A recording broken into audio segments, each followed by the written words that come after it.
because it entails a lot of expenditure. So it's been done. So what I'm saying is it is being done on one hand, but the government is aware of these things. I think it's not that the government is not aware of these things, but it takes time slowly and gradually to address these problems, because these are huge Until there's problems. a change in government and then you start all over again.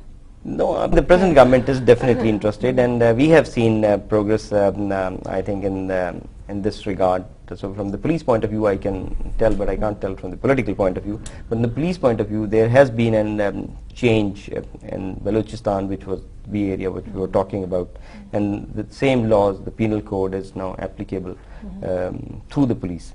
So that's one. And like Seema said, and I totally agree, I think there is a need for a debate on all these issues, and talking here, as I think a debate is... That's the job of the journalists of the country, to bring all these issues. Or freelance writers like yourself.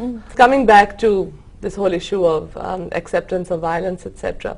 What sort of role do you think NGOs can play? I mean, you run a development consulting organization. What kind of role would can NGOs play in dealing with this problem? Now, I have interacted with many NGOs. My own organization is not an NGO, yeah, I know, but we have worked extensively with NGOs, and I think some of them have taken a proactive role in advocacy, but many others have not. And I think we have to distinguish between those NGOs that are foreign donor funded, and therefore their Kaaba is outside the country and they're happy as long as they can keep their donors happy.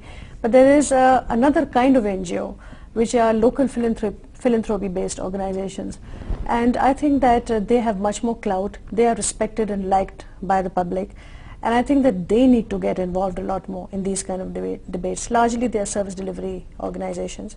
So I think that needs to happen in order to make people think why they are tolerating these injustices and this violence in society, because people often do not question their own attitudes. Honor is honor, full stop. But we need to help people think why it is not all right to justify certain kinds of violence by saying that it is honorable. Right. I think that debate needs to be opened. I don't think that the foreign donor funded NGOs have managed to do as much as they could have. And I think that the local philanthropy based NGOs, because they are very much people based and accepted and liked, need to get into this debate in a big way. Speaking of debate, we can have these debates on television or whatever, but we don't seem to have them in our assemblies. And regularly we have politicians on this program, and I asked them, I said, all you guys do is sort of bang your tables and shout, no, no, no, go, go, go, no, LFO, that kind of stuff. But why aren't you having a sort of a seriously good discussion on important issues? Well, one of them said to me that, this is also a very important part of democracy, sort of bashing the desk, which is all fine. But interestingly, what they've done in India is they've got these 2 television channels now that are going to record sessions, parliamentary sessions, and air them live. And I think we should start doing this here. No, we should start doing it here. I mean, imagine all these people either asleep or bashing the desks or not in. I mean, there's never a quorum. So imagine, putting them under the spotlight. Do you think, how does it work there with C-SPAN? C-SPAN records everything live and airs everything live. So whatever is going on concurrently I should say, because there are multiple channels, you can see, you can go into Washington, you can go into a state. You can go into a state, you can go to a university where somebody is speaking on policy or legislation. And you can criticize, you can give suggestions, you can actually intercede and make a difference. Yeah, but I think it might actually wake people up here, because we're supposed to have the most educated assembly now, and one would imagine that they'd have something interesting to say. But and I think they are showing on the television about an hour and a half of recording. No, but this is the whole thing live. It's not even recorded, it's live. So if somebody sort of throws something at somebody, yeah, it's very boring most of the time, but something comes of it at the end. And we're a nation of show people anyway, if we're going to be on television, we put our best face forward. So maybe things will pick up and improve. What do you think, Simi?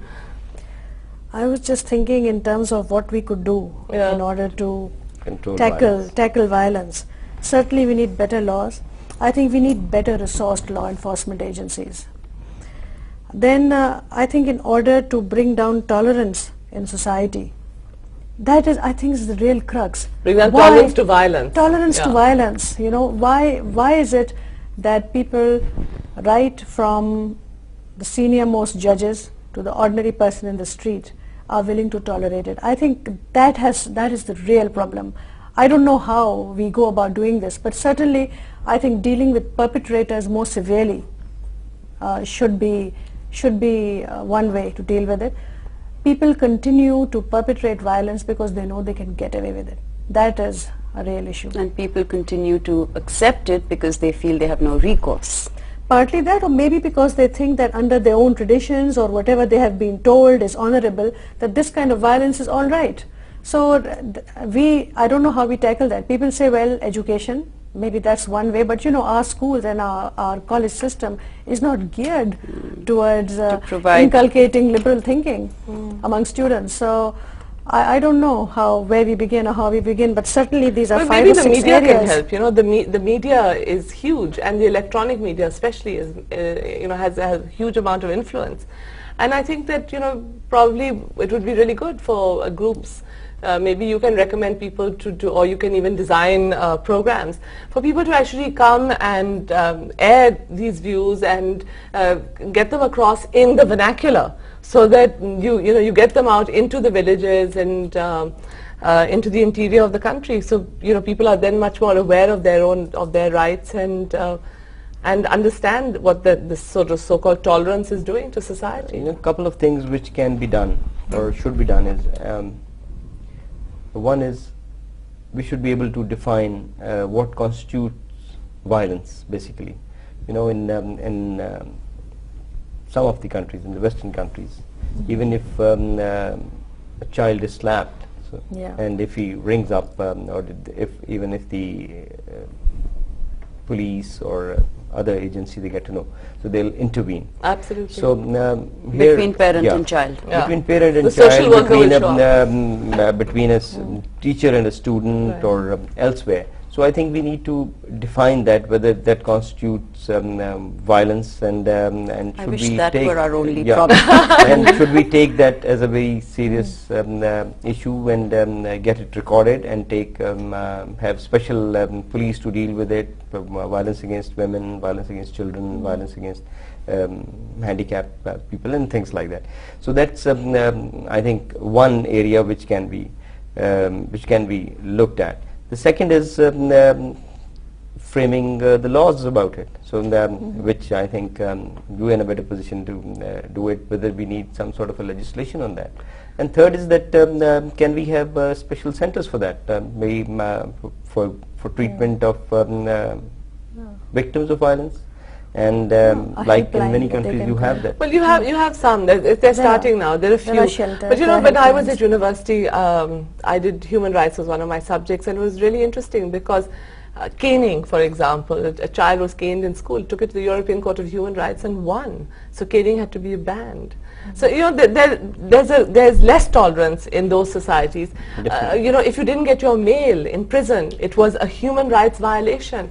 I mean, I laughed at that point, and I thought, you know, they don't get anything in jail. I mean, forget mail. Mail is like the last thing they probably want. But you know, they don't get to, unless you're a well-heeled politician, in which case you get everything. You get everything in jail.